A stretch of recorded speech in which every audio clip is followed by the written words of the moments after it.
umaze guhabwa ubushobozi ils étaient avec Jésus. bari kumwe na Yesu.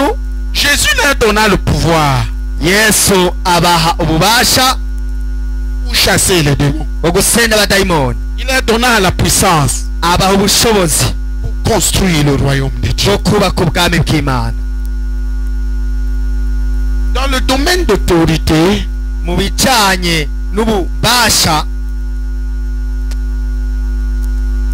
dans le domaine de puissance, mu bijanye n'ubushobozi, généralement il y a 3 dimensions, 3 sortes. muri rusangi hari ingero intambuko ingero zitatu. La puissance pour guérir, pour opérer des miracles. Ubushobozi bwo gukiza, bwo gukora ibitangaza. La Bible l'appelle la puissance de prodiges et de miracles. Bibiliya ibwita ubushobozi C'est la bw'ibitangaza puissance pour n'ibimenyetso. guérir les malades, produire des choses extraordinaires. Ubushobozi bwo gukiza Ressusciter les abarwayi morts, no gukora ibindi bintu bikomeye, kuzura abapfuye, ouvrir les oreilles sourdes, kuzibura libérer la langue des amatwi muets, y'ibipfamatwi n'indimi faire marcher les z'ibiragi, boiteux au nom de Jésus. guhagurutsa ibimuga bigatambuka mu izina rya Ça, Yesu. c'est la puissance pour opérer des miracles. ubwo n'ubushobozi bwo gukora Dans ibitangaza. cette puissance-là, Ku bijyanye n'ubwo il y a les bushobozi guérisons, harimo gukira, il y a les miracles. harimo ibitangaza. C'est une forme de foi qui est impartie à la personne pour faire des choses impossibles. Ni ukwizera kanaka guhabwa umuntu kugira akora ibintu bidashoboka.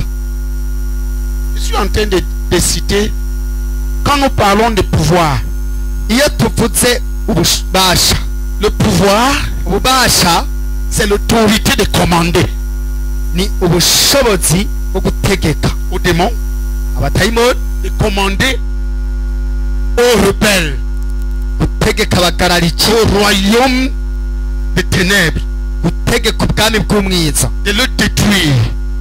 ukabusambura. Est-ce que vous comprenez? Mbega Le murabitahura? pouvoir ici, c'est l'autorité pour détruire les résistances du diable. ni ubutegetsi bwo gusambura Il y a ukunyinyurana les kwa différentes Satani. puissances de Satan. Hari ubushobozi butandukanye bwa Satani. Amen. Amen. Nous parlerons des puissances d'infirmité, des puissances de malédiction, des Hari puissances ubushobozi bw'ubumuga, ubushobozi bw'imivumo, des puissances d'infirmité et de maladie, des puissances de péché qui tiennent les gens liés dans le péché, ainsi de suite. ubushobozi bw'ibyaha bubohera abantu mu byaha n'ibindi. Cette autorité a d'abord pour but de détruire le royaume, les œuvres et les puissances de Satan. ubwo bubasha bufise intumbero imbere ya byose yo gusambura ibikorwa n'ubwami bwa Ça, c'est le Satani. pouvoir. Ubwo ni ububasha.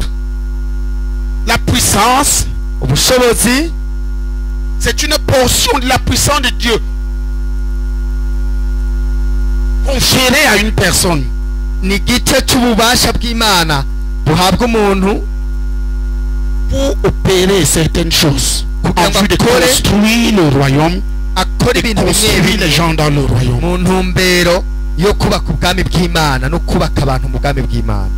Ainsi, il y a la puissance pour construire le corps, reconstruire le corps. Hakaba n'ubushobozi bwo gusubira kubaka umubiri. Puissance le don de guérison, don d'opérer des miracles, Ingabire yo ainsi de suite. gukiza indwara, gukora ibitangaza n'ibindi. Mais ce n'est pas tout. Ariko si ivyo gusa, Il y a la puissance pour construire l'intérieur de la personne, hariho n'ububasha l'homme bwo intérieur. kubaka umuntu w'imbere. J'espère que vous me suivez bien. Nibaza ko muriko murankurikira neza. Prenons la puissance. Le pouvoir est plus facile à comprendre et à exercer.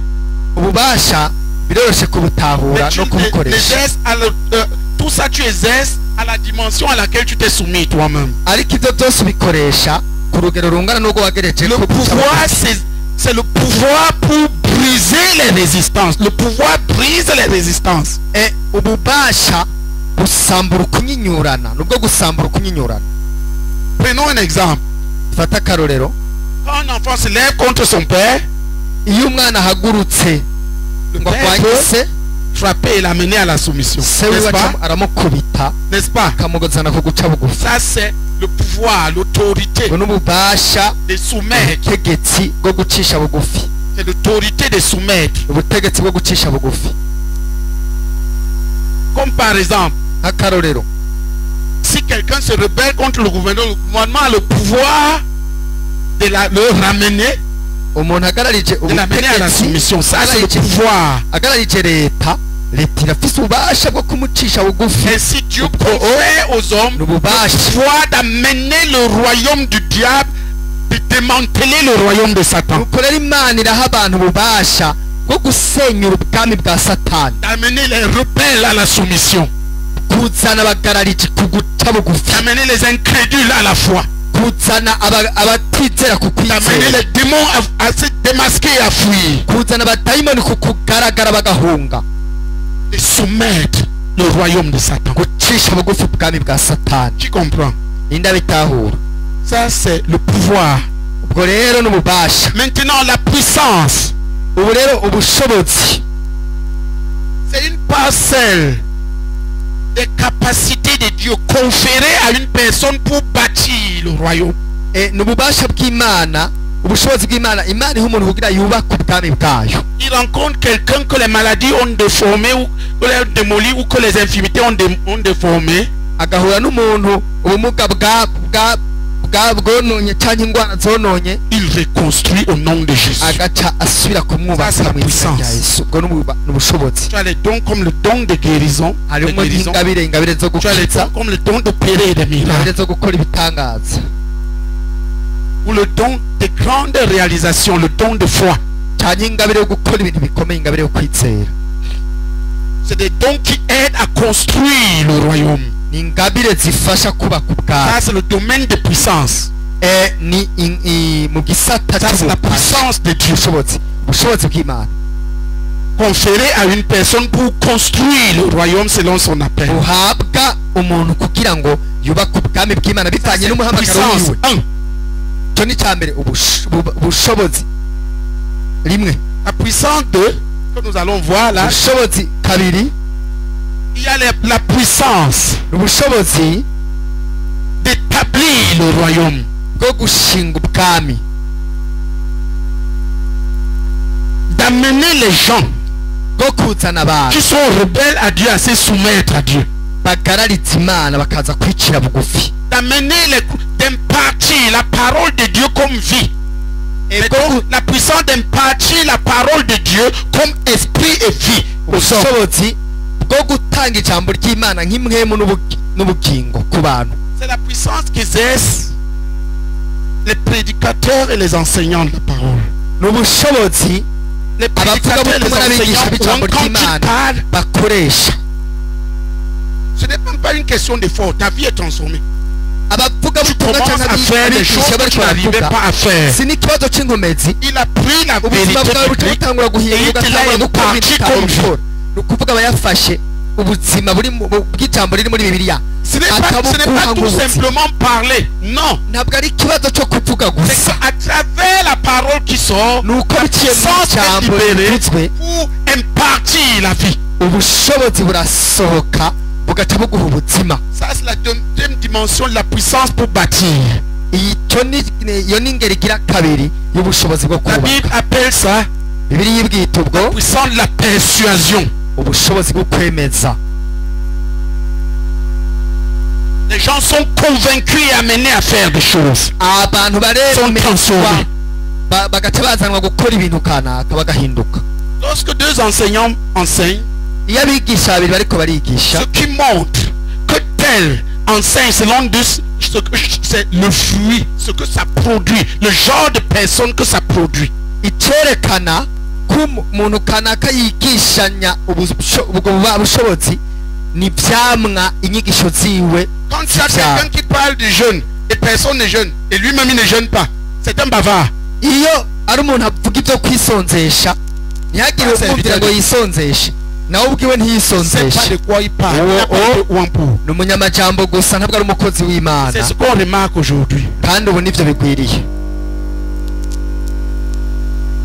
Tu comprend ce que je suis en train de dire? ninde atahura ivyo Ça, turiko c'est la turavuga. puissance d'impartir les vérités bibliques fondamentales comme vie.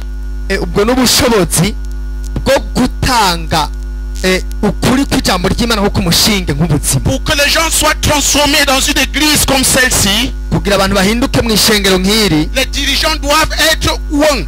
Abarongozi bategerezwa gusigwa La amavuta, puissance de persuasion. bakagira ubushobozi bwo kwemeza, Pour que la parole qu'ils prêchent kugira ngo ubutumwa bavuga soit communiquée comme vie. butangwe nk'ubuzima. Mais Ariko cette puissance, ubwo quand bien même elle a été donnée, bushobozi naho buba bwaratanzwe va s'exercer à la mesure à laquelle tu as toi-même obéi à la parole que tu enseignes. uzobukoresha kugeza ku rugero wowe nyine ubwawe waciriye bugufi ijambo wigisha. Prenons un exemple. Dufate akarorero, S'il vous plaît, écoutez-moi bien. ndashaka munyumvirize Prenons un neza. exemple. Dufate akarorero, Le frère Zach donnait plus de 90% de ses revenus au Seigneur. mwene data Zake yatangira Imana ibice birenga 90% vy'amafaranga aronka. Il a produit des fils qui donnent 40 à 60. Nawe yaciye avyara abahungu n'abakobwa batanga ibice 40-60%. Moi, je donne 50%. Akarorero je ntanga ibice 50%. Le frère Théodore donne 60. Mwene data Theodore atanga ibice 60. Il y a d'autres frères qui donnent dans ce cadre. Hariho n'abandi bene data batanga muri urwo rugero. Qui comprend ce que nous sommes en train de dire? Ninde atahura ivyo turiko La turavuga? vie des dons qu'il avait Ubuzima bwo gutanga yari a afise amené des hommes à donner comme des fous. bwaciye buzana abantu gutanga nk'abasazi, Mais pas autant que lui. ariko ntibageze ku rugero rwiwe. Voilà les réalités. Uko niko kuri. Quand tu veux, dans la puissance de transformation, d'impartition de la parole, Mu bijanye n'ubushobozi bwo gutanga ijambo, la parole que tu veux que les gens obéissent, ijambo ushaka ko abantu bumvira, tu dois l'obéir 2 fois au moins.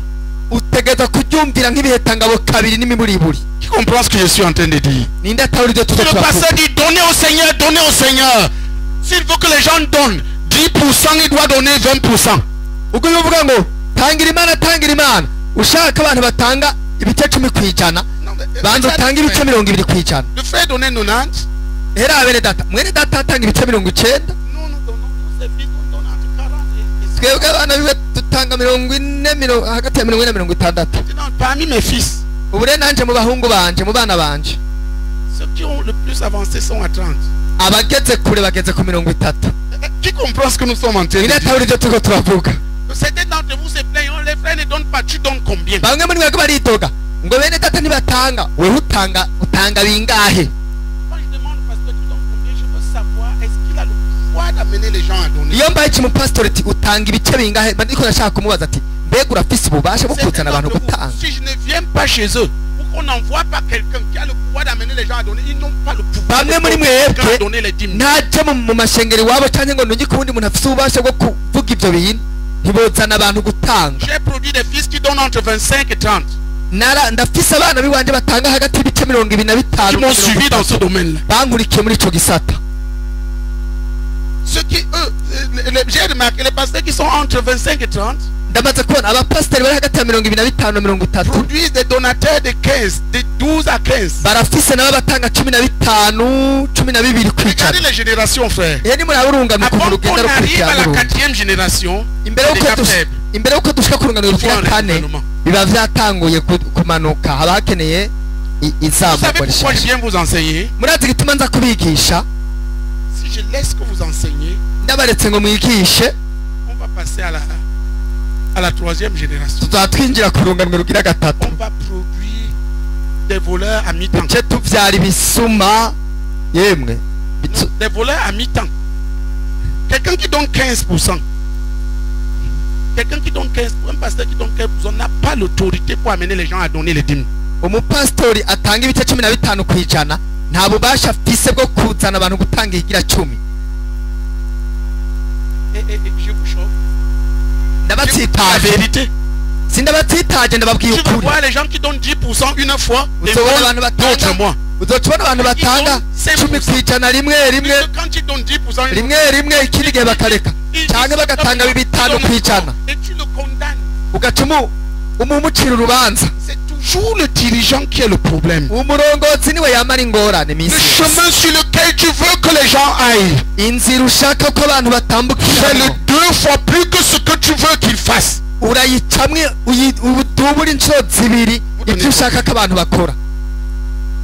mutanga bakangahe? Voici un de mes fils. nguyu umwe mu bana banje En termes de dons, ils sont entre lui et son mari sont dans la catégorie de mes fils. bari mu rugero rw'abana banje we n'umugabo wiwe. Je ne vais pas demander à quelqu'un d'autre. Il ne faut pas. nta wundi mbaza nimureme sindabarahura Je imitima crée des désastres. sinteza ingorane hano Quand on touche à l'argent, kuko les dutanguye choses gukora deviennent très compliquées. Ils donnent 20. batanga ibice 20%. Et son mari pouvons espérer qu'ils peuvent produire des gens de 10 à 15. turashobora kwizigira ko bashobora kubyara abantu batanga 10 na 15. Maintenant, il y a des costauds, Batama. ubu rero hari abatama b'ibigatanya Ils se sont établis à 15. bishinze hagati ya 12 na 15. Ils donnaient les dîmes, donnaient les dîmes. bagaca baja ku bantu ngo tanga ibigira 10 tanga ibigira 10. Ils ne peuvent pas donner. ntibashobora gutanga ibigira 10. Tu n'as pas le pouvoir de les amener à donner. ntufise ububasha bwo kubazana gutanga. Ils seront des voleurs de dîmes à mi-temps. bazoba ibisuma by'ibigira 10 ni ukuvuga babiza biriba bisubira bitanga Celui qui leur enseigne, ça n'en a pas le pouvoir. kuko ubigisha ntabifitiye ububasha.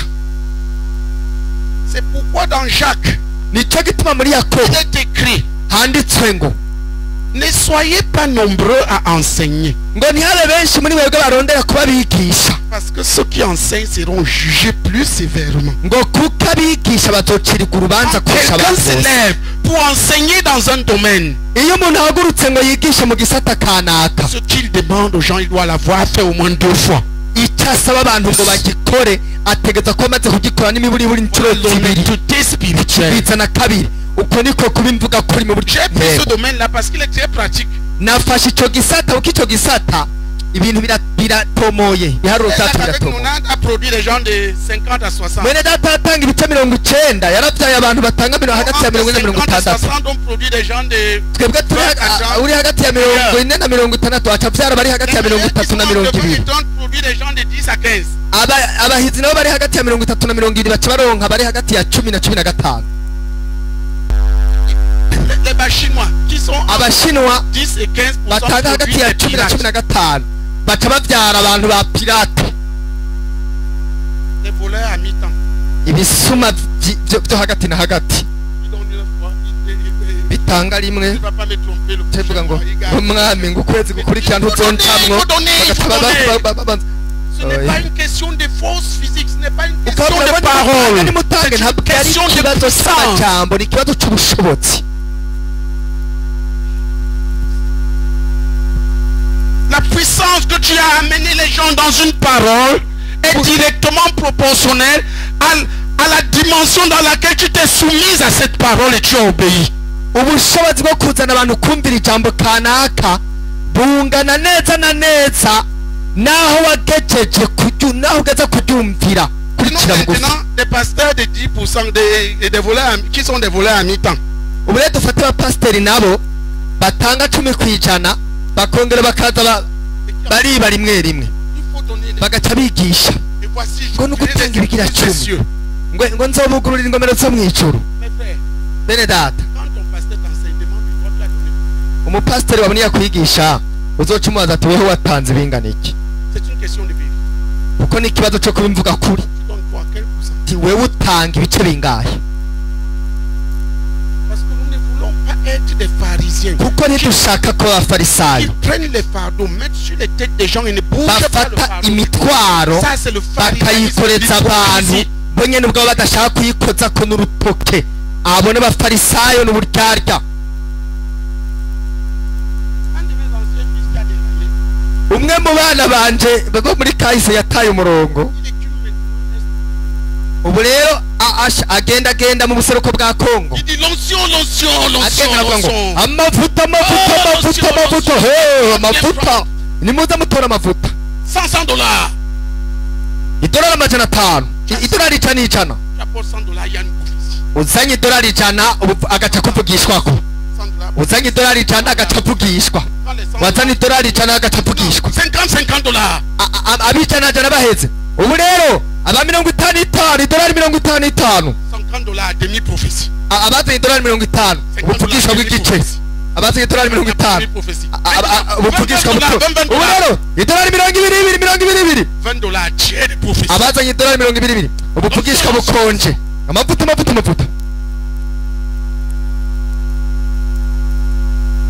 Un autre qui a aussi lui aussi déraillé uwundi nyene mu bana banje nawe nyene mbere yataye umurongo est parti le suivre. ataragenda aramukurikira baracana Il a vu ce que ce monsieur fait. atarabona ivyo akora À la fin, il a inyuma yaho ataragenda baravuga on se connaît. mwene data turazinanye Pourquoi fais-tu ça? kubera ko ukora ibyo Moi aussi, c'est vrai, j'ai quitté la CMC. yego nivyo najewe narapfuye muri semusei Mais au moins, enseigne au moins les choses qu'on nous a enseignées. n'imiburiburi niwigisha ibintu batwigishije kubera iki Pourquoi tu sommes les gens? uhenda abantu kurta Il lui dit, atamubwira ngo j'ai besoin de 2500 dollars, je vais aller construire ma maison. ngo nkeneye ibihumbi 2,500 vy'amadolari nje kwiyubakira inzu yanje ngo reka gufinasha abo no bavugishwa reba iki uko niko bakora Ils ne fonctionnent pas pour le royaume, ils fonctionnent pour leur poche. bakorera ubwami bakorera imifuko yabo Et c'est faux.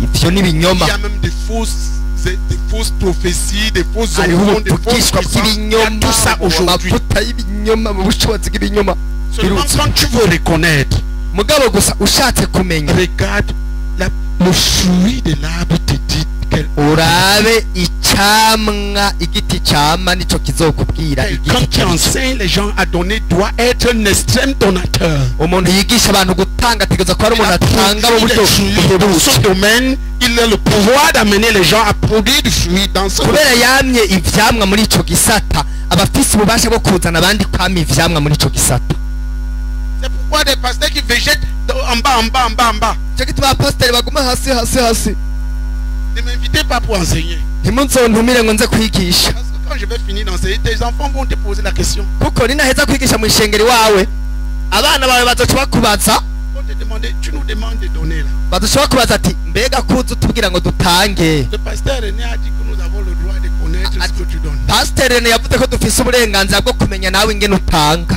Et tu fais bien. utuvuga ngo bebebe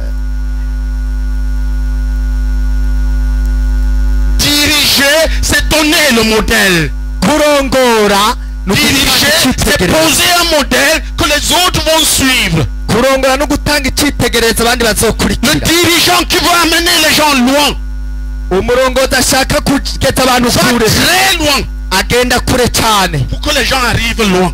kugira abantu bashike kure Celui qui veut amener les gens très loin, ubushaka kugeza abantu kure cyane va trop loin. agenda kure cyane gose Il est allé trop loin, il a donné sa vie. yesu yageze kure cyane atanga Il ubuzima bwiwe sacrifie sa vie atanga ubuzima bwiwe pour produire les gens qui vont très loin. kugira azabyara abantu bazogera C'est pas kure une question de parole seulement. ntabwo ari ikibazo c'amajambo gusa C'est une question de puissance de vie ikibazo menée. c'ubushobozi bw'ubuzima umuntu abayemo Ça, c'est la puissance de la vie vécue avec Christ. ubu ni ubushobozi bw'ubuzima umuntu yabanyemo na kristo Puissance du sacrifice. ubushobozi bwo kwitangaho ikimazi Si quelqu'un veut prier, qu'il se lève.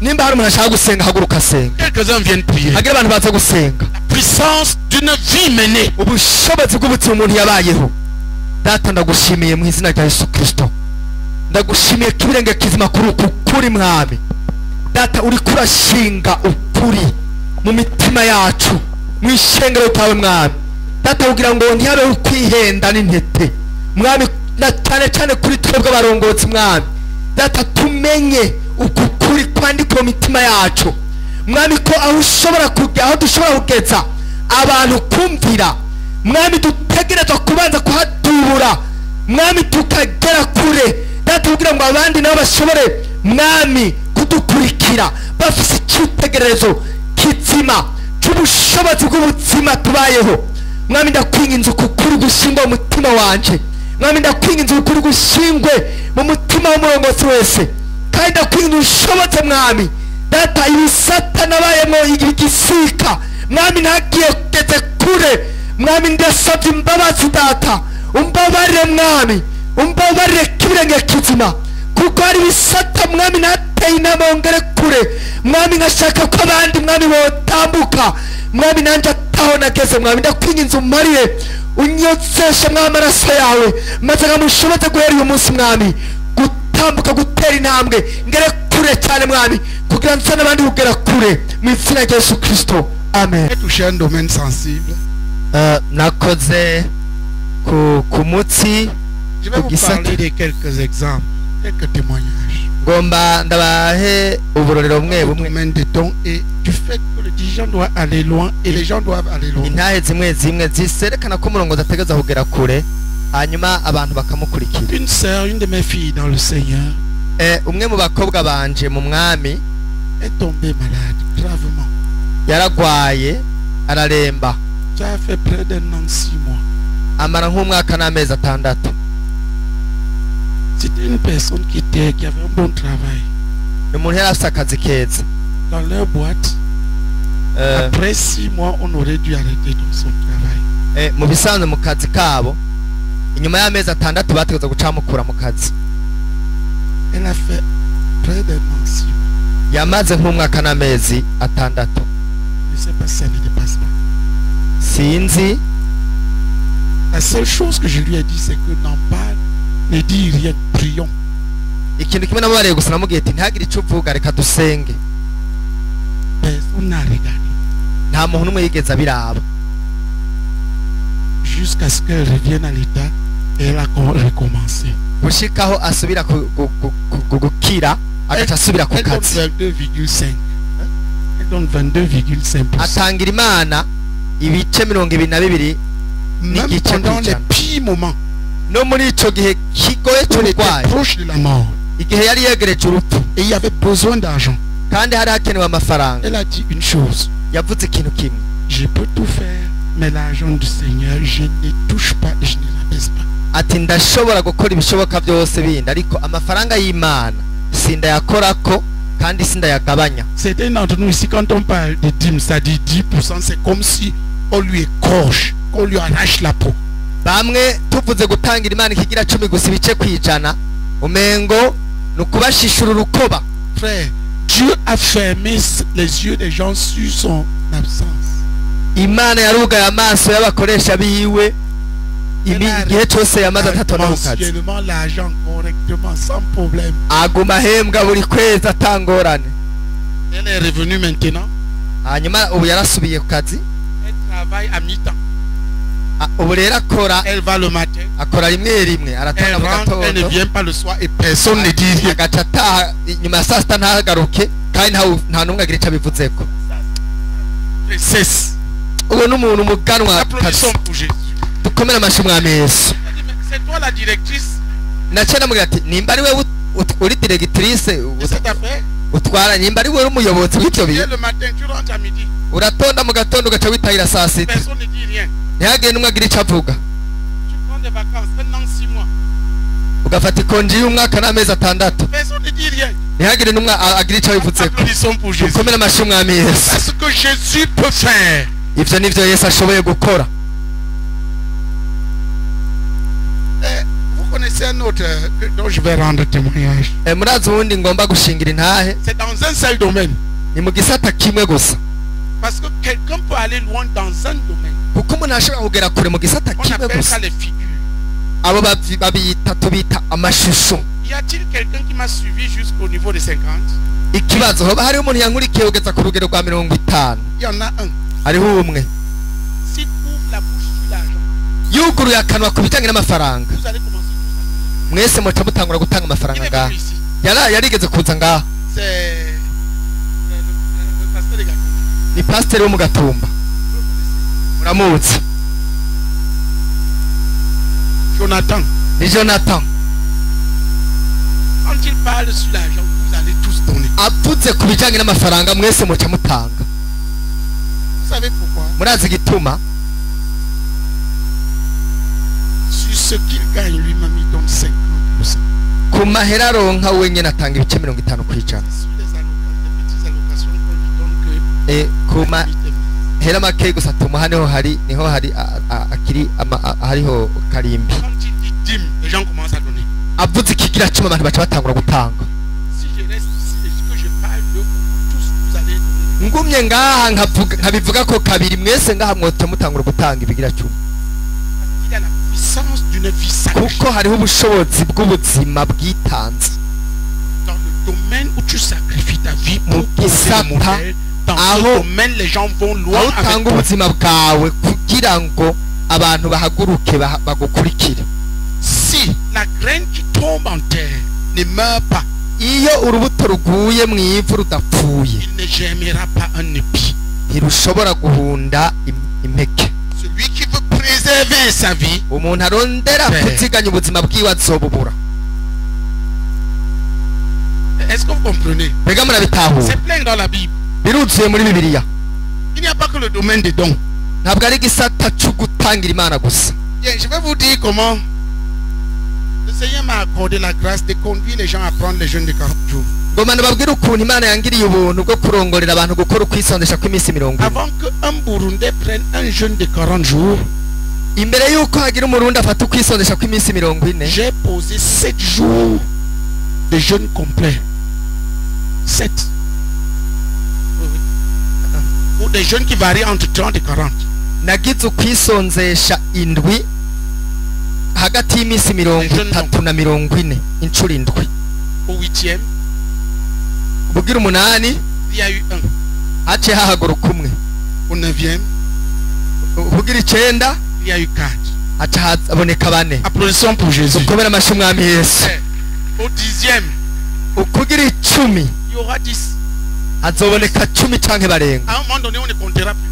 hazogera igihe tugiharura Les jeunes de 40 jours seront comme des arachides ukwisonzesha kw'iminsi 40 kuzohinduka nk'ibiyoba hagati yacu dans l'œuvre ici. mu gikorwa ngaha Applaudissons pour Jésus. dukomere amashyi umwami yesu Ce n'est pas une question de prêcher ou d'enseigner ntabwo ari dessus. ikibazo cyo C'est une kwigisha question cyangwa de vie kuvuga kuri ibyo ni communiquée. ikibazo cy'ubuzima umuntu atanga ubuzima umuntu atanga Quand tu veux voir si telle personne qui parle est envoyée par Dieu, regarde le fruit.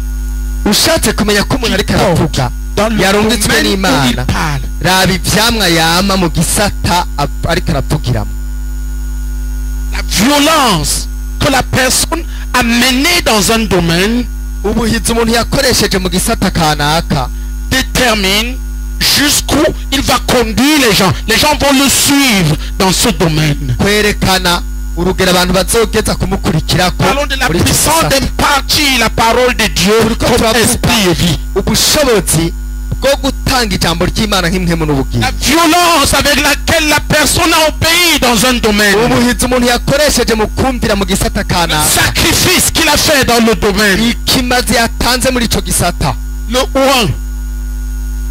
Pour amener les autres icyo kimuha amavuta à yo kuzana pratiquer ce abandi qui est écrit dans la Bible sur ce domaine. gushyira mu ngiro ivyanditswe muri bibiliya muri ico gisata Plus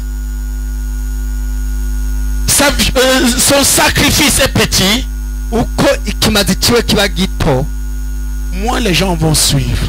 niko n'abantu bazokurikira kugeza ku rugero ruto Beaucoup de dirigeants d'assemblée, beaucoup de dirigeants ici devraient se... abarongozi benshi ngaha amashengero mu mazu bari bakwiye kwihana Et puis, je ne peux pas écouter. Il y a peu de personnes qui peuvent offrir ce modèle dans tous les domaines.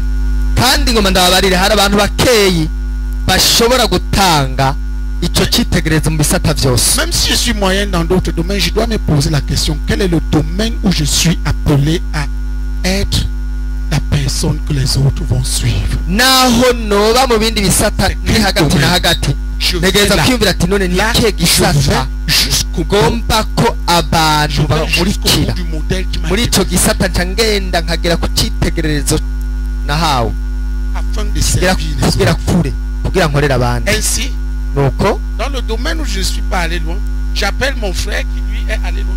mu gisata rero ntageze kure nca mpamagara uwundi mwene data yageze kure Parce que moi je peux bavarder blablabla. kuko je ndashobora kuvuga ko amajambo bla bla bla bla ariko we va bazocazana amener la ubushobozi puissance d'une vie sacrifiée. acazana ubushobozi bw'ubuzima bwitanze nk'ikimazi Tu comprends ce que nous sommes en train de dire? indatahura ivyo turiko turavuga L'impartition de la parole de Dieu comme esprit et vie est une question de vie sacrifiée. ugutanga ubuzima bw'ijambo ry'imana nk'impwemu n'ubugingo biva ku rufatiro rw'ubuzima bwatanzwe nk'ikimazi Là, on ne trompe pas les gens.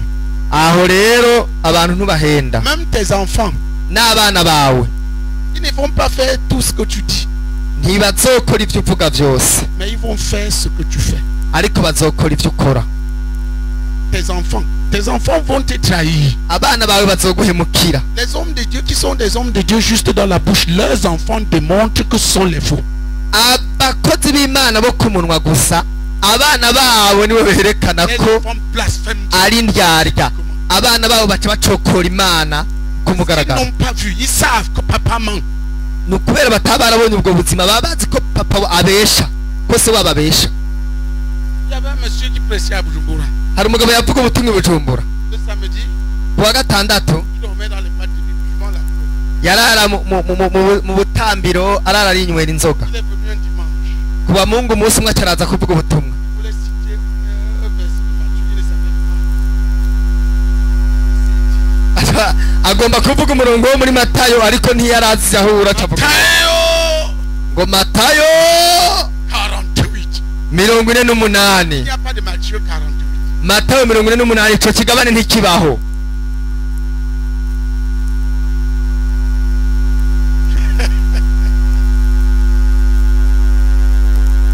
Il commence à parler sur l'alcool. acatangura kuvuga ibijanye n'inzoga. Ses enfants se mettent à abana be bacatangura gutwenga ngo yongo papa arabesha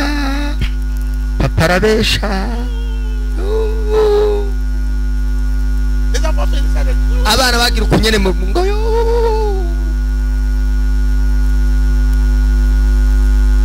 Hypocrisie. uburyarya Hypocrisie des faux pasteurs, des faux gens. uburyarya bw'abarongozi b'indyarya nyene batari bo Pharisiens abafarisayo prennent des fardeaux, ils mettent sur les têtes des gens et eux ils ne bougent pas bafata ça. imitwaro bakayiremeka ku mitwe y'abantu bo badashaka Ne kuyikoza sois ku pas rutoki. cela. Hey! À Dieu. haguruka utakambira Imana ntubebe uwo murongozi. Que Dieu te sauve d'être une telle personne. Imana Parce que le igukitse chemin de kuba Dieu umuntu est uwo sûr. kuko urubanza Dieu juge plus fort. Les gens Imana irakira conseillent ce qu'ils ne ubufaransa font pas. abantu babigisha ibyo badakora Tu commandes aux autres de faire ce qu'ils ne font pas. bategeka abandi gukora ibyo badakora. Tous ces dirigeants, levez-vous et criez à Dieu. abayobozi mwese muhaguruke mutakambira Imana. Un jour nouveau doit naître. umunsi mushasha utegereza kuvuka. Dans un domaine, je ne suis pas allé loin. J'appelle mon frère qui est allé loin. mu gisata ntageze mu Moi, je suis vrai et sincère. kure bambaye imvuga kuri. Frère, crions à Dieu que Dieu nous Itakambira sauve Imana bene du data. pharisianisme de ce siècle. idukize igifarisayo Oh, cyo que Dieu kugungana. nous sauve. Imana idukize Il y a des fardeaux, le mettre sur les têtes déjà, ne pas le faire nous-mêmes. ugufata imitwe yo tukayiremeka Oh, que Dieu nous sauve, que Dieu nous sauve, que Dieu nous sauve, que Dieu nous sauve. Imana idukize. Je veux quelques personnes là derrière qui viennent shaka prier. abantu hari inyuma baza Que gusenga. Dieu nous sauve, que Dieu nous Imana sauve. idukize, Imana Quelques idukize. personnes là-bas derrière, venez prier. abantu hari inyuma baza gusenga. Tu n'as pas besoin d'être pasteur pour venir prier. ntibikenewe kuba uri umupasitori Venez prier au nom de Jésus. ingo musenge mu Que izina Dieu rya nous Yesu. sauve, que Dieu nous sauve des Imana pharisiens. idukize umufarisayo. Que Dieu établisse la différence entre le faux et le vrai. Imana ishingeho itandukaniro hagati y'ukuri Le mensonge et la vérité. ukuri n'ikinyoma. Frère, crions à Dieu que Dieu nous sauve. dusengere hamwe Crie à Dieu pour toi, crie pour tes frères. dusengere hamwe dutakambira Imana Prions ensemble. senga mwese. mwami mu izina ry'umwami wacu Yesu Kristo mwami turagutakambye rwose mwami turagutakambye rwose mwami Yesu Kristo tugendere mwami tugendere nk'abarongozi mwami tugendere nk'abarongozi mwami tugendere dutandukanye rwose butagwa ubutaga mwami mwami dutandukanye rwose mwami butagwa ubufarisayo rwose mwami o mwami ntadutanya uganje rwose mwami nukuremeka imitwaro abandi mwami nashobora naje kuyikorera rwose mwami mwami ndagutakambye rwose mwami mwami ntadukanye rwose mwami n'ubuzima bw'ubutaga mwami mwami ndagutakambye utandukanye muri wese ubuzima bw'ubutaga mwami burongozi hose mwami mu izina rya Yesu ndagushimiye rwose. Prenons le troisième point, la puissance. reka dufate icya gatatu ubushobozi. J'ai discerné qu'il y avait trois domaines principaux. nabonye ko hari ibisata bitatu bikuru bikuru. Il y a la puissance des prodiges et miracles. ubushobozi bw'ibitangaza ibimenyetso.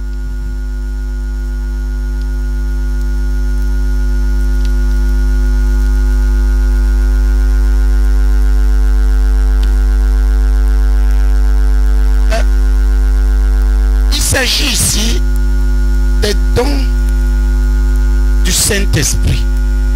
aha izi ni ingabire za mpwemu yera. C'est-à-dire que Dieu donne à investit la personne une Kuvuga portion ko de sa puissance Imana iha pour umuntu bâtir umugabane le royaume. w'ubushobozi bwiwe bwayo. Parlons uniquement de la puissance. Numéro 3.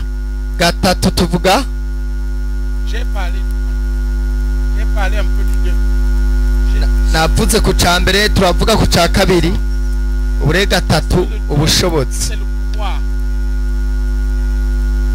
uko kabiri bwari ububasha. Il y a la puissance des prodiges, des miracles. hariho ubushobozi bw'ibimenyetso n'ibitangaza. Il y a la puissance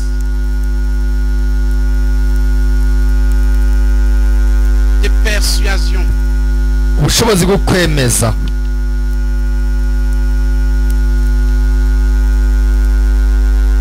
Et de conviction. ubushobozi bwo kwemeza. C'est cette puissance qui fait que la parole de Dieu que la personne proclame ubu bushobozi nibwo butuma convainc les gens et transporte les gens dans la vie, ijambo ry'Imana umuntu dans ce qui yakuye est écrit. ryemeza abantu kandi rigaca ribashira mu Je dis buzima. ceci pour que tu saches ce que tu cherches. Ce n'est pas uniquement la puissance des prodiges, des miracles. ndakubwira ibihugu umenye ibyo ukeneye, ibyo urondera, kuko si ubushobozi gusa bw'ibitangaza Parce qu'il peut n'ibimenyetso. avoir des prodiges, des miracles, les gens ne sont pas transformés. ariko arashobora kwibita kuko aza n'ibimenyetso ariko abantu J'appelle bahinduka. ça la puissance de l'impartition. Disons que la puissance de l'impartition, quand je mets prodige, disons plutôt la puissance de l'impartition de la parole. ubushobozi bwo gushinga ijambo mu bantu Comme esprit et vie. nka mpwemu n'ubugingo. Comme esprit et vie. Ou bien la puissance de l'impartition de la vie. canke ubushobozi bwo gutanga ubuzima. Quand c'est un évangéliste ou un, iyo ari umuvugabutumwa asizwe amavuta, quand il ouvre la bouche, il impartit la vie de Christ aux gens. iyo yuguruye akanwa aha ubu bwa Kristo abantu Reçoivent le don de la vie éternelle. bagaca baronka ingabire y'ubugingo budashira. Un prophète impartit, un enseignant va impartir les versets bibliques là. Il prend les versets bibliques, il en parle, tu entres dedans. umwigisha nawe Tu es saisi, oui, entrer. atanga imirongo ya Bibiliya, arigisha umurongo ugacucakirwa ukinjira mu À mon avis, buzima c'est bwawe. la meilleure chose que quelqu'un peut avoir. À Ni- mon avis. nicyo kintu gikomeye umuntu yoshobora kuronka. Le seul problème, c'est que c'est exigeant. igihambaye gusa nuko bisaba ikiguzi. Ici, c'est beaucoup moins exigeant. aha burya ikiguzi ni gito Mais ça te consomme. Ça ariko te consomme. birafite icyo bigutwara. La puissance des prodiges, des miracles consomme la personne. ubushobozi bw'ibitangaza n'ibimenyetso burafite icyo butwara umuntu.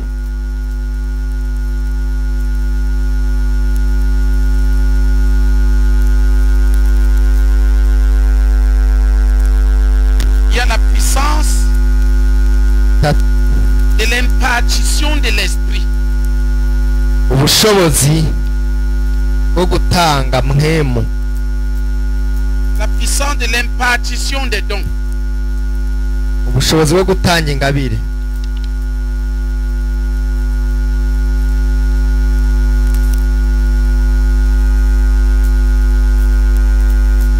Tu verras un homme de Dieu, uzabona umukozi w'Imana le domaine où il est loin, igisata yasizwe les nk'amavuta gens autour de lui commencer à faire la même chose. Ça, c'est l'impartition des dons. ni uko abantu bamukikuje batangura gukora nka we. Si tu regardes dans la CMC ici, nk'ubu uravye ngaha muri semuseyi jusqu'au dernier disciple, on chasse les démons. gushika ku mwigishwa wa nyuma arasenda On abadayimoni, chasse véritablement. kandi barabasenda nyene Et la vy'ukuri, plupart ne connaissent pas grand chose. kandi benshi nta bintu vyinshi bazi atari ugusenda abadayimoni. La puissance qui lui a été impartie. ni ukuvuga bakoresha ubushobozi bahawe gusa. C'est ça les réalités. uko niko kuri. choses, par exemple, tu verras des frères qui guérissent les malades. Ils ne connaissent rien, ils ne connaissent même pas les versets bibliques. uzobona bene data bakiza abagwayi ata n'ikindi kintu baza nta n'imirongo muri bibiliya bazi. Il sait seulement qu'au nom de Jésus, ati gusa ko mu izina rya Yesu certains m'imitent même jusqu'au geste. bamwe barananyikana no kuntu ndabigira ngo Ils ne savent même pas pourquoi je ntibazi n'igituma ngira ne gutyo, savent pas d'où ça vient. ntibazi niyo Et vyazanaye, ça marche. ariko bigacamwo Parce qu'ils sont sous la même onction. kuko bari munsi y'ubushobozi turi y'ubushobozi rusangi, amavuta rusangi. Quelqu'un a payé le prix et il fonctionne dedans. hari umuntu yarishe ikiguzi bo bagaca bigenderamwo gusa, Mais seulement ça consomme la personne. ariko umuntu Ça peut tuer. biramununuza bishobora no Si kumwica. la personne qui le fait n'est pas en train de se sanctifier radicalement et de chercher Dieu. iyo umuntu abikora atari kariyeza cyane arondera n'Imana birashobora no kumwica. C'est comme ça que l'autre est mort. Samson. uko niko Samusoni yapfuye, La puissance l'a tué. ubushobozi bwaramwishe Parce qu'il était irrespectueux vis-à-vis de cette puissance. kuko atagaragaje C'est la ukubaha puissance et il ne ubushobozi buri respectait pas kuri we, l'onction, il ne respectait amavuta ari kuri we nawe ntiyayubahiriza. Dieu qui était là en train de travailler avec. abamarayika b'Imana bagendana nawe bakorana nawe, L'esprit de Dieu qui était en activité na avec. muhemu w'Imana yari kumwe nawe ntiyabubashirije. Première chose, les yeux percés. icya mbere amaso barayamunogora, Deuxième chose, esclavage. icya kabiri aca mu muja, Il travaillait maintenant à tourner la meule du diable. aca abaho akoresha urusyo rw'umugwanizi. Troisième chose, mort. icya gatatu urupfu, Chasser les démons. usenda abadayimoni, Guérissez les malades. usenda abadayimoni ukiza abagwayi, Respectez l'onction. mugabo wubahirize amavuta. La personne qui t'a imparti ça, comment marche-t-il? Efforce-toi de marcher sur les mêmes bases. umuntu wakuye kwayo mavuta Sinon, agenda gute? ukora ibishoboka byose kugira urabe ugende nkawe. les gens qui ont reçu auront reçu. Ils seront bénis. abantu barose wasengeye bo bazaba basengeye bahezagirwe, mugabo buzobirihira Mais ikiguzi. si tu honores l'onction, ariko niwubaha amavuta ari kuri wewe uzosukura mu bushobozi. tu comprends ce que je suis en train de dire. ndatahura ivyo ndiko ndavuga. Si tu honores en respectant les voies, parce que chaque onction vient avec une base sur laquelle elle fonctionne. kuko amavuta yose aza hariho urufatiro akorerako. La prophétie de Santa Cruz, ubuvugishwa bw'i Santa Cruz, c'est-à-dire la puissance de Dieu libérée dans la CMC, a une base ubushobozi bwatanzwe n'Imana kuri CMC burafise sur urufatiro, lequel elle doit fonctionner. ubuzima kanaka bw'urufatiro. Quand tu te concentres juste à opérer des miracles vont s'opérer un jour. niba waguma wikorera ibitangaza gusa, ibitangaza nawe umunsi umwe bizogukora nawe, Alléluia. bizogukorako. Ici, c'est la puissance de l'impartition des dons. C'est-à-dire que la personne ubu ni ubushobozi bwo gutanga ingabire. est dans la communion du Saint-Esprit, tel que quand tu invoques Dieu, ni ukuvuga uwo il muntu saisit. aranywanye na muhemu yera ku buryo ahamagaye Imana irashobora gucakira abantu ikabaha ingabire. Ça, c'est la puissance qu'exerce. Ceux qui exercent ceci le plus, c'est les enseignants. ubu bushobozi Pasteur ababukoresha cyane n'abapasiteri Cette babigisha, puissance, c'est les évangélistes qui les exercent le aba plus. nabo n'abavugabutumwa, Ici, c'est les prophètes. aba nabo n'abavugishwa. Vous voyez Élie. murabona Eliya arapfukamye Oh Dieu d'Israël, arataka ati Mana ya Isirayeli, fais descendre le feu manura umuriro afin qu'il soit connu que c'est toi qui es Dieu. kugira bimenyekane ko ari we Que uri ce Imana, peuple te croit et t'adore. kugira ubu bwoko bukwizere kandi bugucire. Le feu descend. umuriro uturamanuka aho nyine. Applaudissons pour Jésus. Komera amashyi umwami Yesu. Et qu'est-ce qui s'est passé?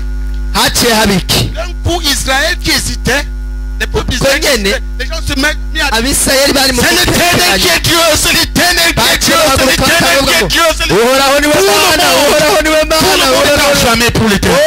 bose baca bahindukirira uhoraho. Ça, c'est l'impartition de la puissance, uko ni ugutanga ubushobozi, l'impartition de l'esprit, gutanga mwemu, l'impartition des dons. gutanga ingabire. Généralement, muri rusangi on reconnaît un prophète par sa capacité de prier et les choses se mettent en place. umuvugishwa bamumenyera ku bushobozi bwo gusenga Par Dieu. ibintu bigaca bikoreka imana igaca ibikora. Non, je ne vais pas enseigner là-dessus. J'ai expliqué en gros. sinobyinjiramwo byose navuze muri rusange. Je pense qu'il va enseigner ça à Bujumbura quand on va se nibaza ko nzovyigisha i Bujumbura nimwaza quand tu mwebwe demandes la puissance, il faut savoir la puissance c'est quoi. kuko abantu basaba ubushobozi ni giki.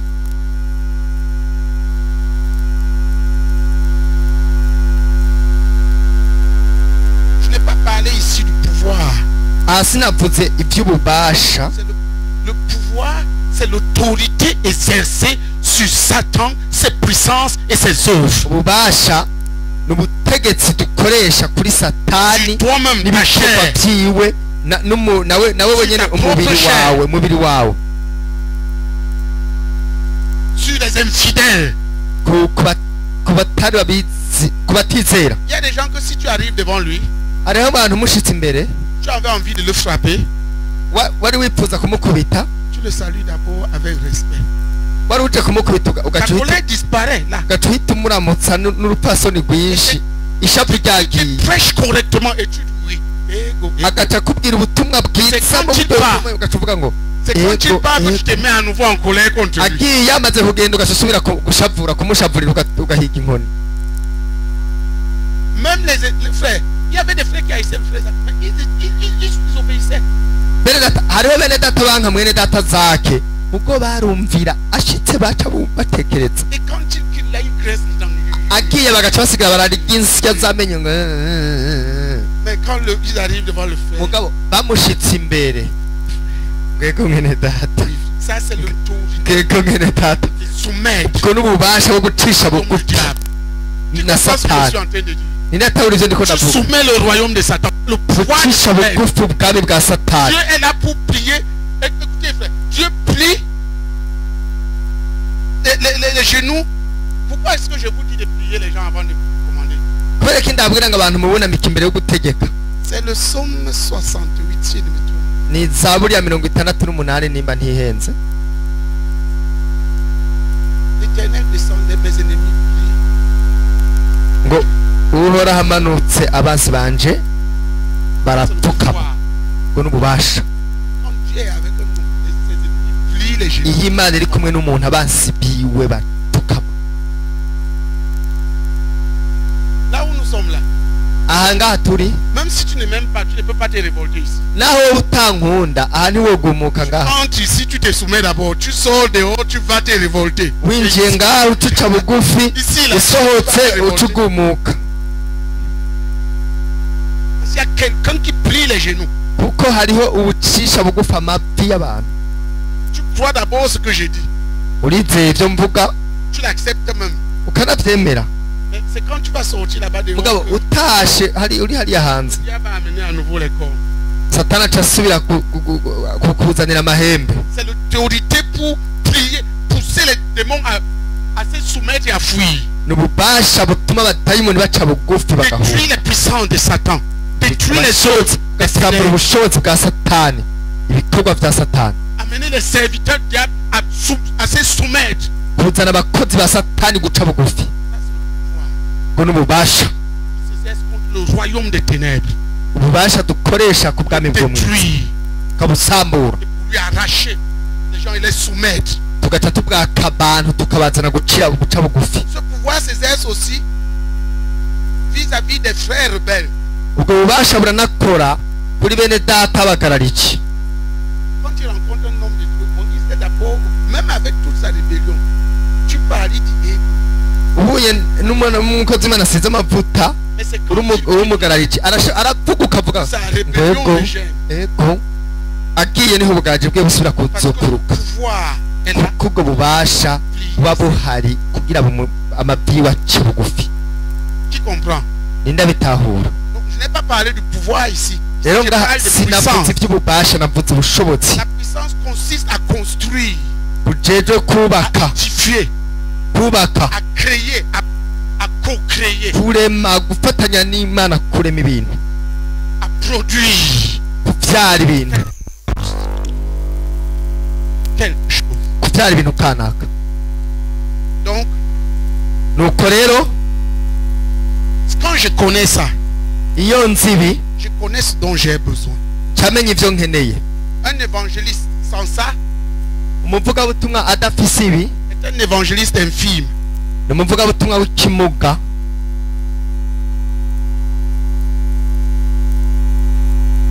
Moi, je sais pas ce que je ndi iki sinzi n'icyo ndi.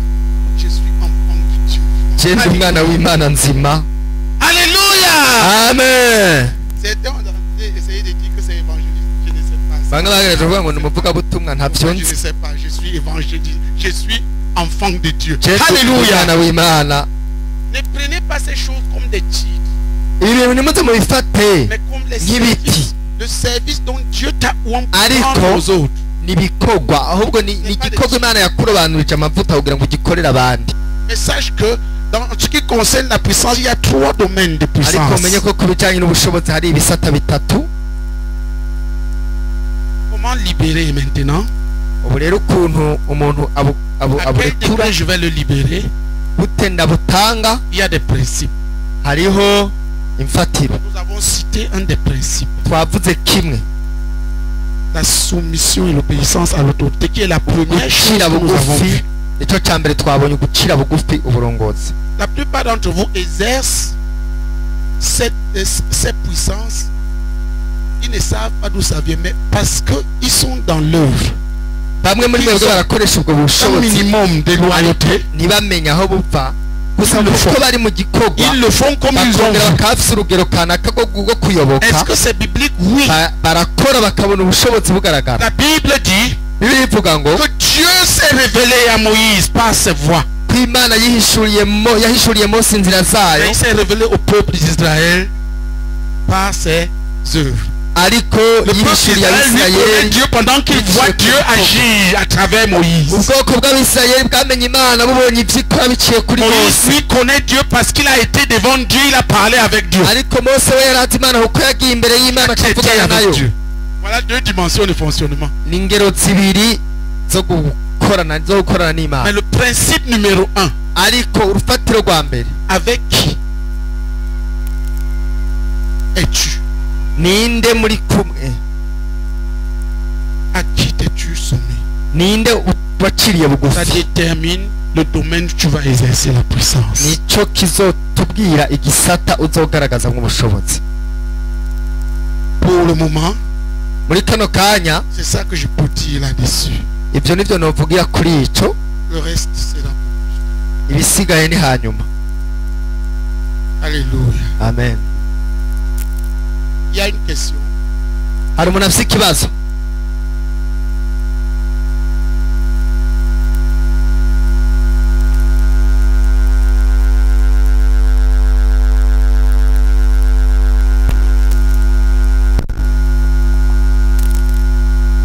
concernant que vous dites les prodiges et les miracles, la puissance pour les prodiges et les miracles. Nous avons Construit.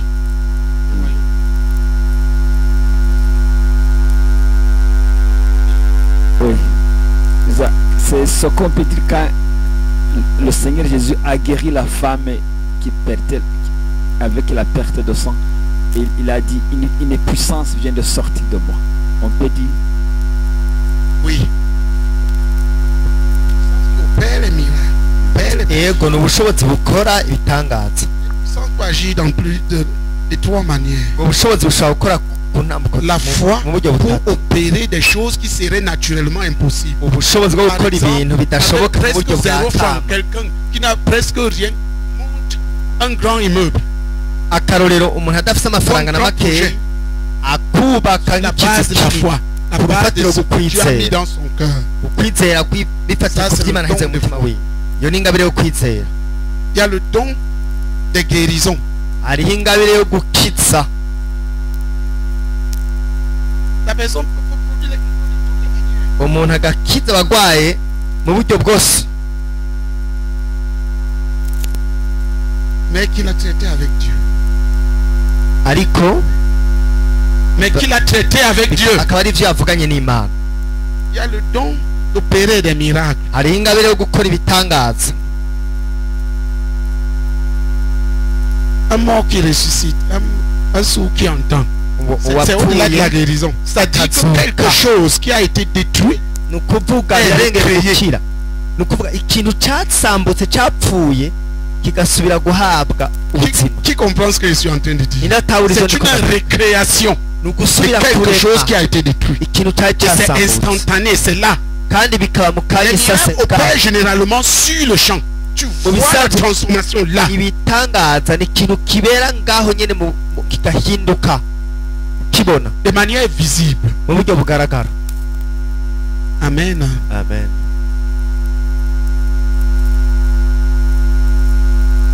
Oui.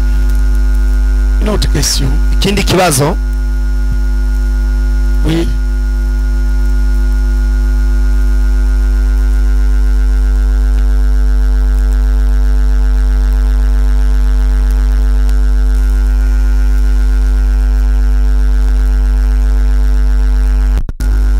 Ashimwe twaguma tubaze hari igihe umuntu dushobora nko gusengera nk'abantu babiri bakaza hanyuma mukabasengera tukabasengera umwe agakira ariko hakagira uwundi bikanka ntakire. Mbega twaguma tubaze mu uwo mwanya twovuga ko baba byagenze gute tuba twasabye nabi canke sinzi ingene mu biduha kwinyishu tukira Kristo. Il y a beaucoup d'explications possibles.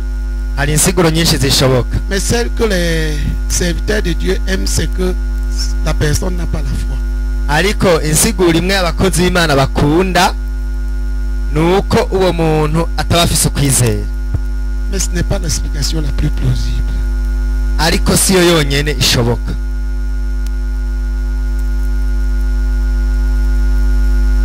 Qui a une oreille qui n'entend pas.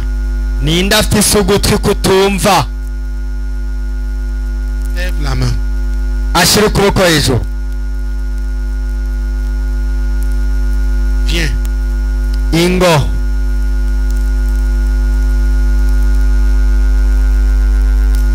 Et si vous n'obéissez pas au Seigneur, Umviriza mutumviye umwami candabireka. tu as une oreille sourde. Ninde afise ugutwi kutumva? Qui a une oreille sourde. Ninde afise ugutwi Viens. kutumva? Ingo.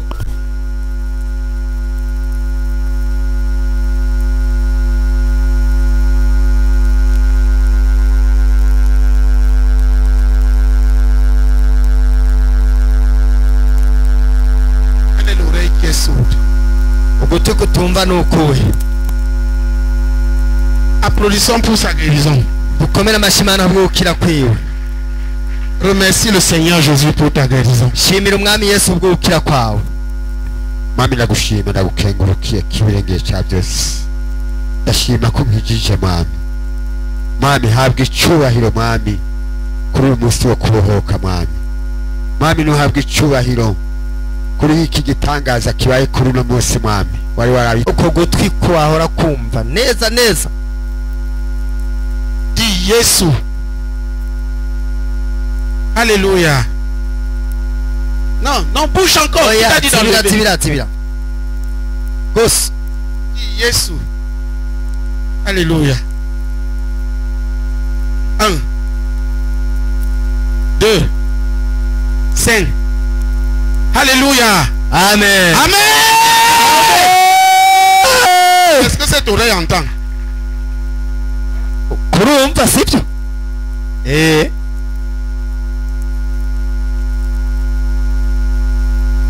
Il y a l'oreille qui n'entend pas. Ninde afise ugutwi kutumva muri mwebwe? Quelle oreille n'entend Nukuhe kutumva? Hein? Il est sourd-muet. Il est sourd-muet. Ariko biratandukanye n'ivyo navuze. Esprit sourd et muet. Lâche-la. Va-t'en au nom de Jésus. Merci Seigneur. urakoze mwami Yesu. Applaudissons pour Jésus. Dukomere amashyi mwami Yesu. Merci Seigneur. Kubashimira. Merci. Ouvre-toi au nom de Jésus. Merci Seigneur. Appelle-le. Muhamagare. Applaudissons pour Jésus. Dukomere amashyi mwami Yesu. Muhamagare kandi.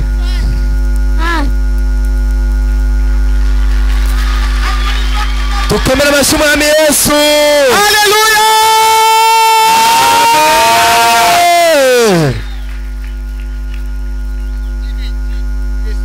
Mubwire vuga Yesu. Alléluia. Amen.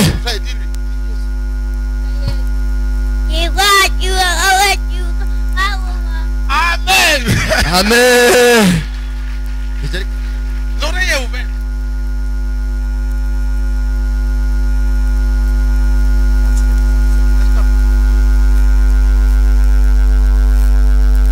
Corde vocale. Ouvre-toi. Et que la capacité de parler distinctement te soit restaurée. Amen.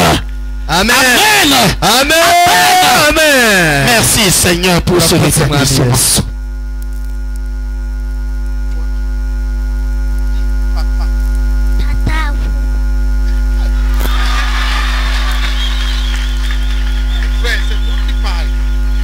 Fuguti, papa.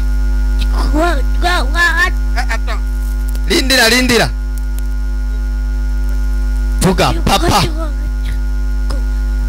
Papa. Attends. Tu dis. Lindira. Uvuga ivyo ndakubariye. Fuga. Tu dis ce que nous te disons. Fuga. Pa. Fuga, papa. Amen. Les cordes vocales ne sont pas encore libérées. Applaudissons pour Jésus. Ati utugozi twijwi ntiturabohoka. Muhamagare. Alléluia. Est-ce qu'elle entendait avant?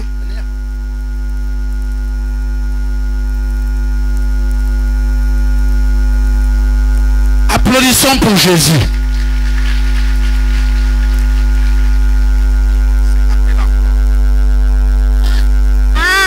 Alléluia. Alléluia. Amen. Entraînez-la. Les cordes vocales, parce qu'ils n'ont jamais parlé, Mumenyereze ont kubera besoin d'entraînement. kubera utugozi À twijwi répéter les tutigeze syllabes tuvuga. progressivement. Tutigeze Applaudissons pour tuvuga. Jésus de Nazareth. Bikayimugora.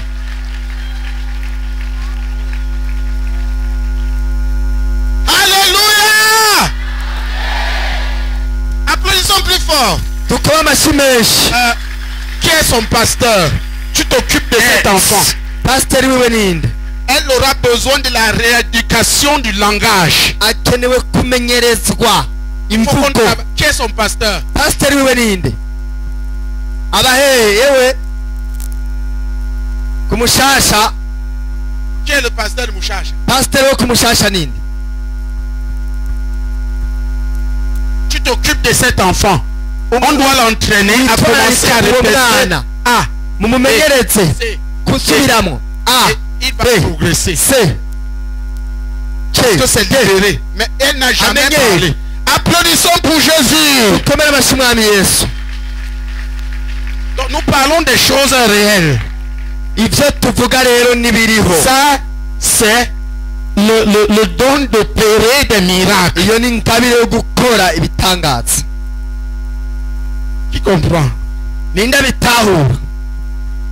Voilà. Ce sont des réalités. Nukuri.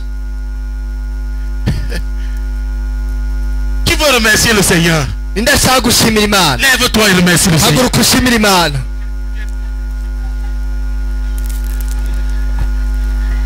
Mana ndagushima kuri Imana yari ijambo ryawe ukarishitsa data. Mana uri Imana, uri Imana y'ukuri, uri Imana y'ibitangaza, uri Imana ihamagara ibitariho bikabaho. Gose mwami data niwakira amashima nitwegagozova rekabaga kobaga shikabaga torabaga rekabaga saka shikabaga hobaga sagabaga rohimbazo doze baba ndagushima gose mwami uri kumwe natwe mwami uri kura uri hano baba uri ngaha mwami yishigwa hejuru rwose mwami akira amashimwe n'icyubahiro baba amazina yose agushire hejuru mwami ibyaremwe byose bigutazire baba mu izina rya Yesu Kristo amen. Esheje urugero rwa kabiri. On a fait un petit exercice dans le puissant de prodige. Reste debout. Lève tes mains et commence à bénir le Seigneur qui est ici. Qui est là pour délivrer, qui est là pour sanctifier, qui est là pour remplir de Saint-Esprit, qui est là pour revêtir de puissances qui sont prêts. Jésus est ici. Jésus les siens de Saint-Esprit. Jésus est ici. Le baptiseur dans le Saint-Esprit est là.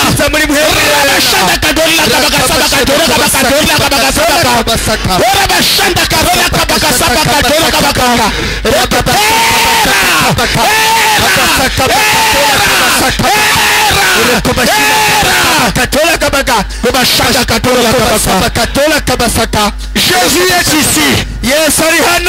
Il est en train de remplir les gens de Saint-Esprit.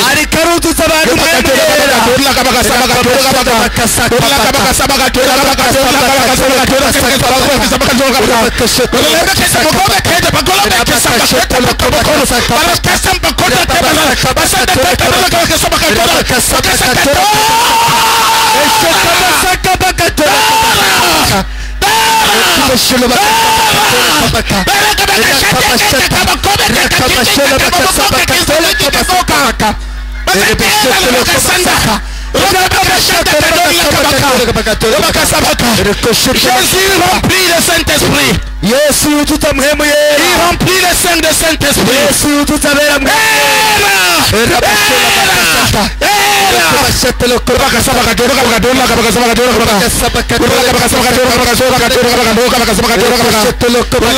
Voici le Saint-Esprit pour toi.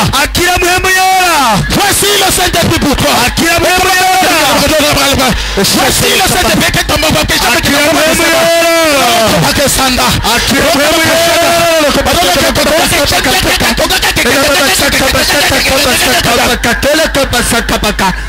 le Saint-Esprit sur toi. Voici l'Esprit de Dieu qui tombe sur toi.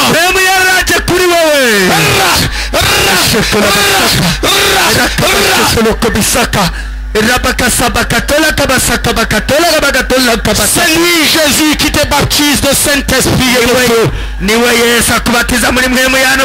C'est lui Jésus qui te baptise de Saint-Esprit et de feu.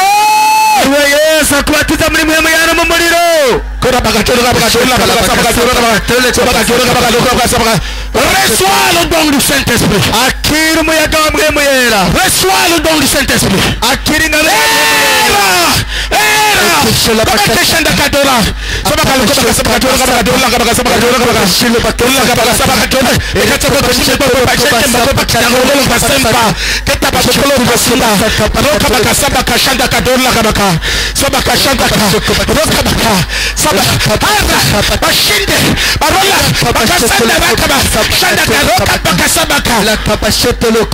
Jésus te remplit de Saint-Esprit. Jésus te remplit de Saint-Esprit. Plusieurs vont être baptisés de feu, de puissance, de puissance, de puissance pour prêcher l'évangile, de puissance pour proclamer la bonne nouvelle. Oh Seigneur, la puissance pour proclamer la bonne nouvelle.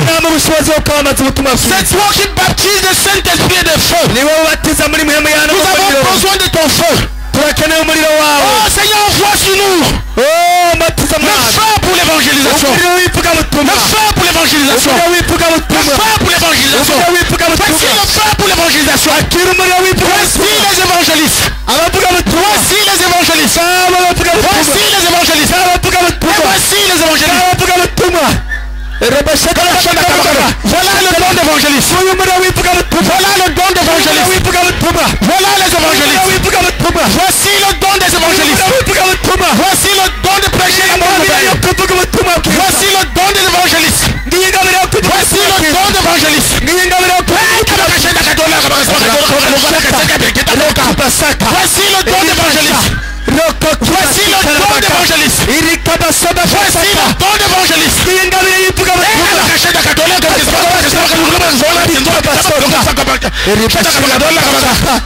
Voici le don des évangélistes. Voici le don. L'évangéliste est sur toi. Il est sur toi. Il est sur toi. Il est sur toi.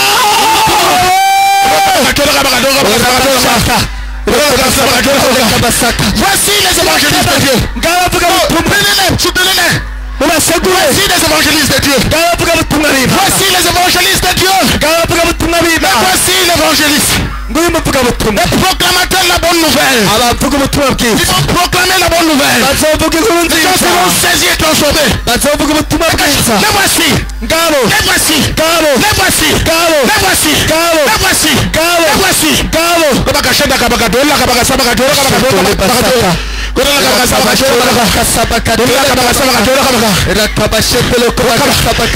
don est en train de venir sur plusieurs. Avec le don de guérison. Avec le don de guérison. Avec le don de guérison. Avec le don de guérison. Oh Seigneur, baptise de feu. Mais à part par le feu, Seigneur.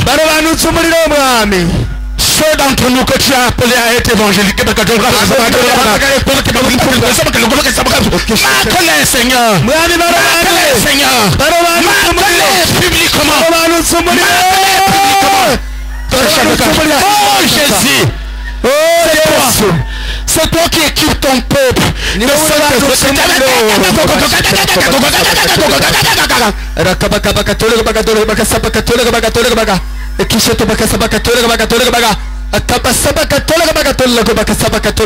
voici les évangélistes que Jésus a. Voici le don d'évangéliste sur toi.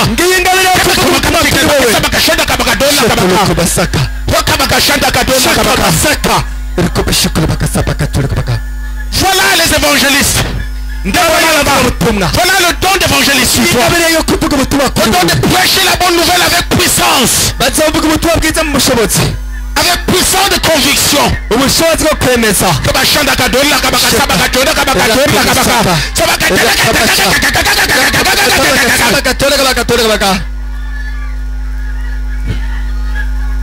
Dieu va rendre les gens du don d'exhortation. Le don d'exhorter, d'encourager, d'enflammer. Voilà. Prenez-la. Veillez sur eux. Je vais prier, lève les mains. Si tu es distrait, tu peux rater. Le don d'exhortation, d'encouragement, la puissance de relever ceux qui tombent. Va tomber sur plusieurs. Je vais prier. Voilà déjà ça là-bas. Voici le don d'exhortation. Le voici que Jésus donne déjà. Le voilà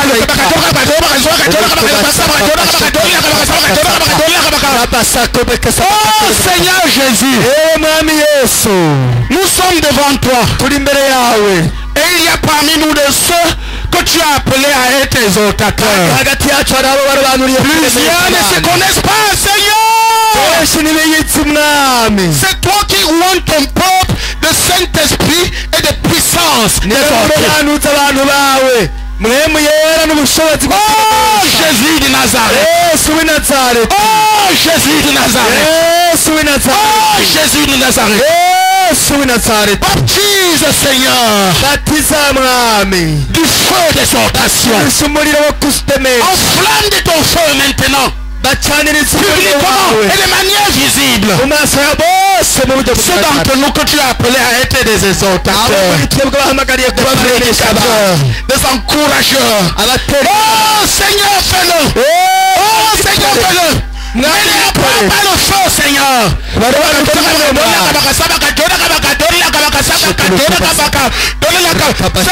Voilà les exhortateurs. Voilà les exhortateurs. Reçois le don d'exhortation. Exhortation. Le voilà le don. Exhortation. Exhortation. Voilà le don. Voilà le don. Voilà le don. Exhortation. Voici l'exhortation. Voici le don d'exhortation. Le don d'encourager. Le don de motiver.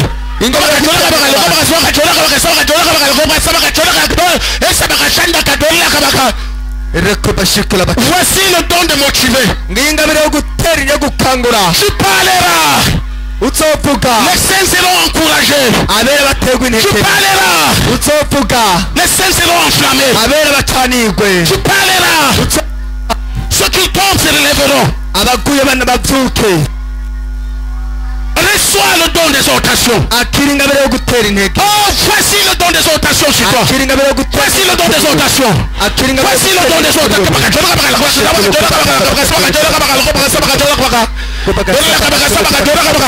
Voilà le don d'exhortation. Prenez-la, prenez-la. Frère, vous avez les mains malades, prenez-la. Voilà le don d'exhortation. Voici l'exhortation pour toi. Prenez-les, prenez-les. Maintenez-les à terre. Maintenez-les à terre.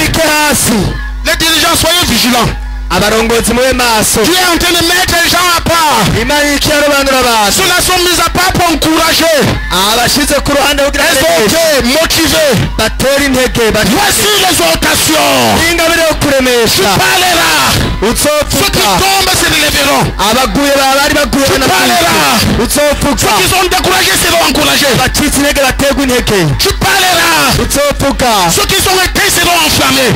Oh Seigneur, réponds le don d'exhortation. Ne dois pas abattre ton feu, Seigneur. Les exhortateurs abattent ton feu. Les exhortateurs abattent ton feu. Oh Jésus de Nazareth. Oh Jésus de Nazareth. Oh Jésus de Nazareth. Oh Jésus. Et voilà les exhortateurs. Voici l'exhortation. Voici l'exhortation sur toi. Jésus baptise du feu de l'exhortation. Jésus te baptise du feu de l'exhortation. L'exhortation. L'exhortation. L'exhortation est sur toi. L'exhortation est sur toi.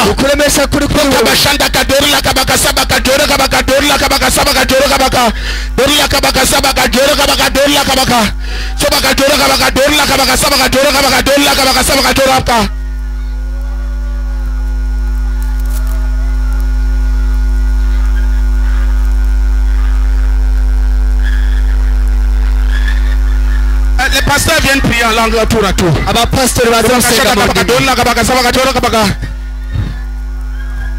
Voici l'exhortation. Tu es exhortateur. Jésus te baptise de feu. Il te met à part de manière distincte.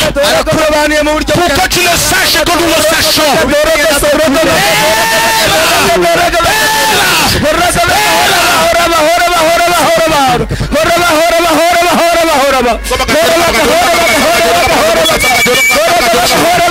Voici les exhortateurs de Dieu. Voici les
Seigneur, tous les exhortateurs qui sont ici, ceux qui connaissent. Seigneur, baptise-les de Saint-Esprit et de feu. Le feu pour l'exhortation, Seigneur. Le feu pour l'exhortation, Seigneur.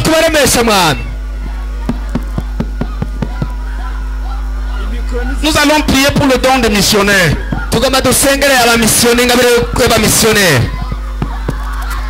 Le don des missionnaires. Jésus est là. Et il est déjà en train de le distribuer. Il est déjà en train de le distribuer. Le don des missionnaires. Le don des missionnaires. Élève les mains. S'il te plaît, prie d'abord, dis à Dieu. Dieu, s'il te plaît, ne me laisse pas. Vois-moi. Et même à part selon le don que tu m'as donné. Si tu ne connais pas.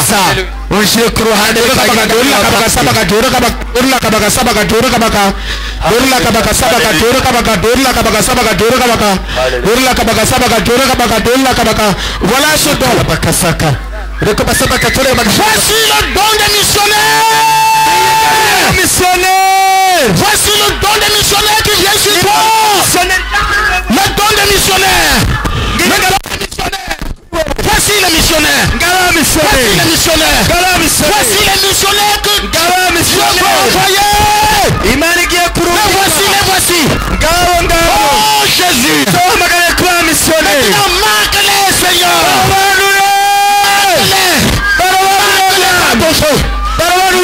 Publiquement. Cet enfant est une missionnaire. Cet enfant est une missionnaire. Voici une missionnaire. Voici une missionnaire. Voici une missionnaire. Le feu pour la mission. Au nom de Jésus. Priez, priez. Le feu pour la force.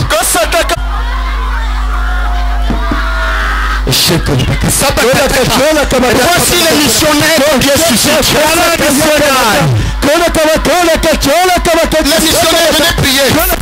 missionnaires, venez prier. Voici les missionnaires. Prenez leur nom et faites-les en vue. Prenez le nom de Jean pour les baptiser en vue d'un ministère. Voici les missionnaires que Dieu veut mettre. Voici les missionnaires.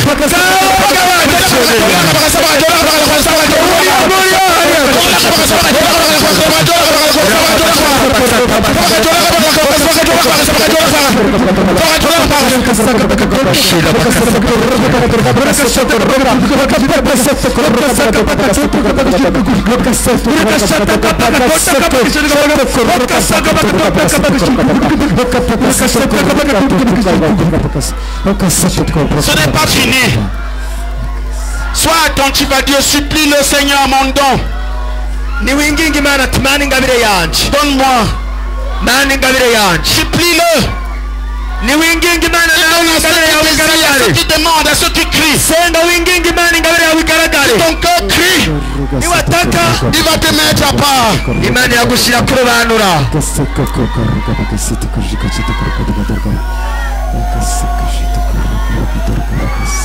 Nous allons prier pour le don des donateurs. Certains d'entre nous sont appelés spécialement à faire de l'argent et à donner abondamment. Dieu va le manifester. Dieu va les mettre distinctement. Voilà une personne, voilà une.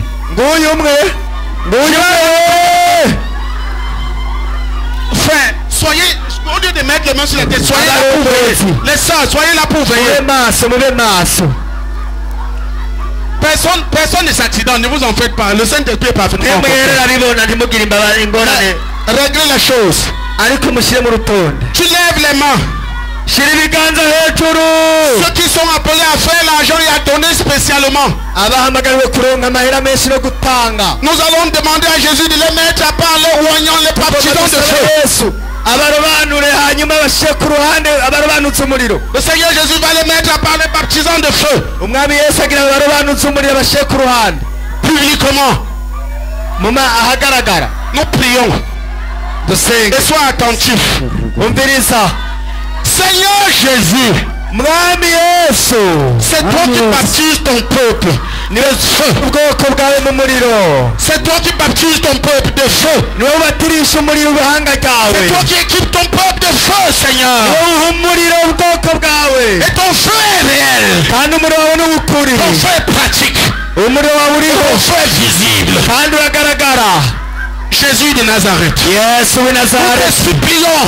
turakwinginze. Oh notre Dieu. wowe mana yacu Tu connais ceux d'entre nous uraza bari hagati muri twebwe que tu as appelés à être des donateurs. pour ton wahamagariwe œuvre. gutanga. Voici les donateurs. abariya bageze ku Et papa son feu, Seigneur. umuriro wawe mwami. Oh Jésus. Et les donateurs, papa ton feu. Enflamme-les, Seigneur. umuriro wawe. Enflamme-les, Seigneur. Enflamme-les. Enflamme les donateurs, notre Dieu. Enflamme les donateurs. Voici le don de donner. Voici le don de donner. Voilà le don de donner. Voilà les donateurs que Dieu suscite. Voilà les gens que Dieu met à part. Avec la capacité de faire de l'argent. Et de donner spécialement. Le don de donner est sur toi au nom de Jésus. Reçois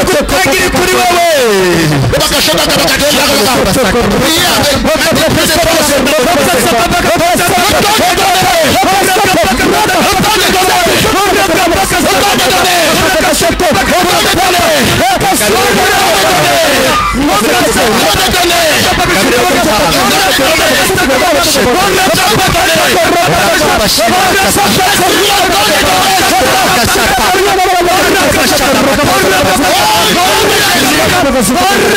de donner. Voici le don de donner sur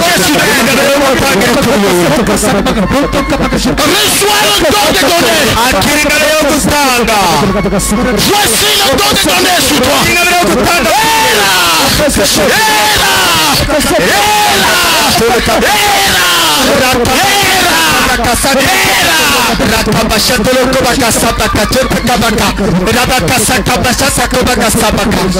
Je ouvrirai les voies devant toi pour faire de l'argent spécialement. Tu gagneras de l'argent et tu donneras spécialement. Voici ce don. Voici ce don. Voici ce don. Voici ce don sur toi. Voici ce don. Ce voici sur toi.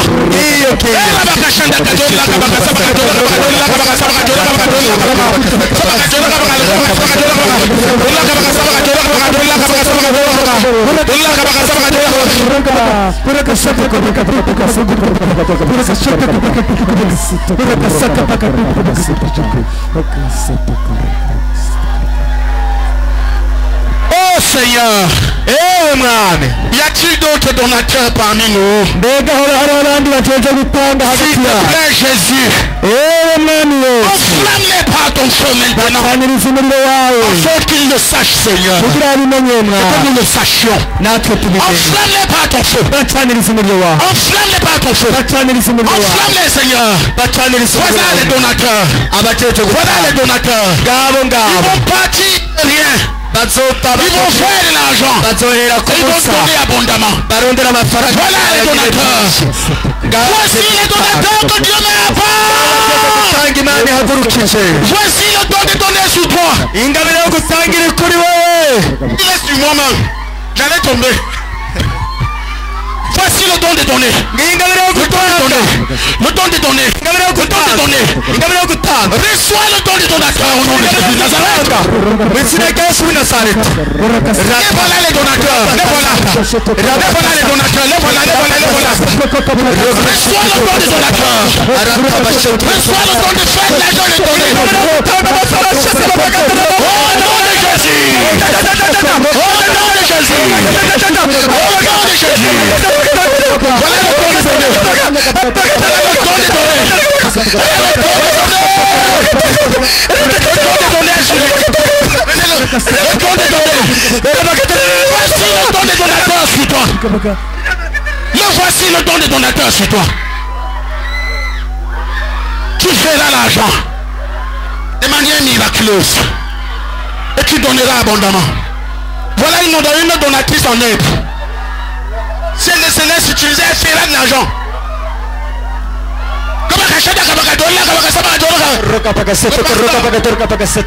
Le pasteur vient interpréter. Le frère est saisi, il est oh, je vois là les donateurs.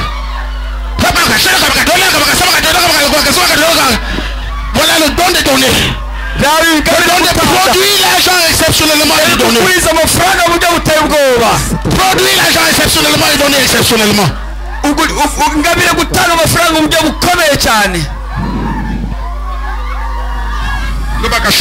Priez en langue. Voici le donateur que Dieu marque. Voici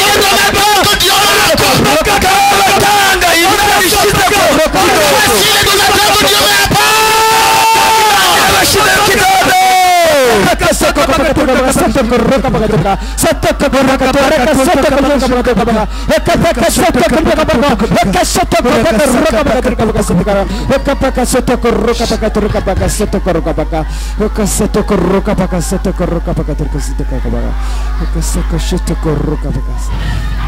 Nous allons prier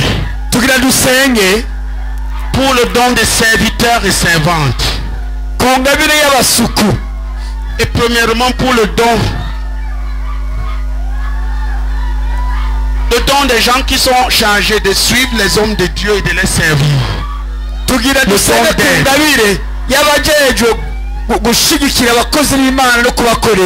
Avec leurs prières, leurs jeûnes, leurs dons.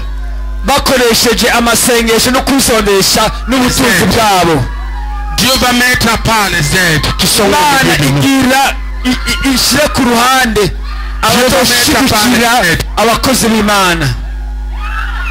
Dieu met à part les aides. Lève les mains. Si tu as mort, tu vas rater. C'est une puissance que tu reçois sur toi pour faire quelque chose. Seigneur Jésus, voilà les aides. Voilà une aide là. Voilà les aides. If notre Dieu est notre roi.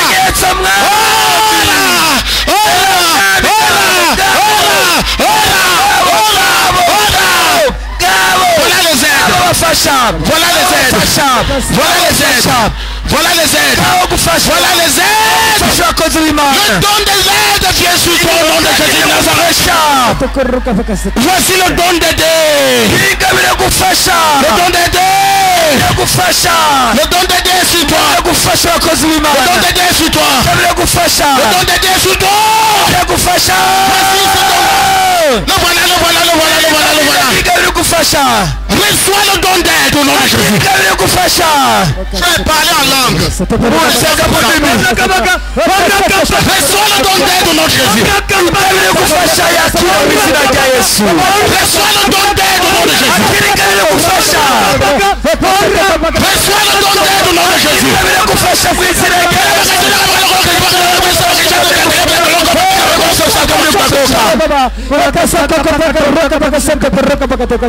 Voici Dieu te met à part pour être un aide.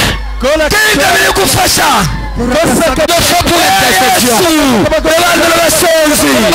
Jésus de Nazareth. Ton feu pour les intercesseurs, Seigneur. Ton feu pour les intercesseurs. Ton feu pour les intercesseurs. Ton feu pour les intercesseurs. Ton feu pour les intercesseurs. Alléluia Jésus. Amen. Nous allons arrêter là pour ce soir. Parce que les autres ont besoin de se préparer. abandi mukeneye kwitegura. Yesu yaratsinze n'umwami w'abamaze uhora ku ngoma iteka. Yesu yaratsinze n'umwami w'abamaze uhora ku ngoma iteka. Yesu yaratsinze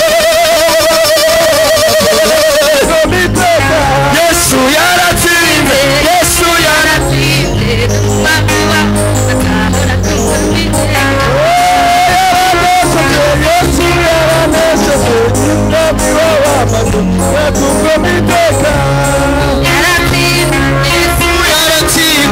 umwami w'abamaza hora kugomiteka arashimesha kutugirira neza imana izongera kutugirira neza izongera kutugirira neza izongera kutugirira neza kutugirira neza izongera kutugirira neza kutugirira neza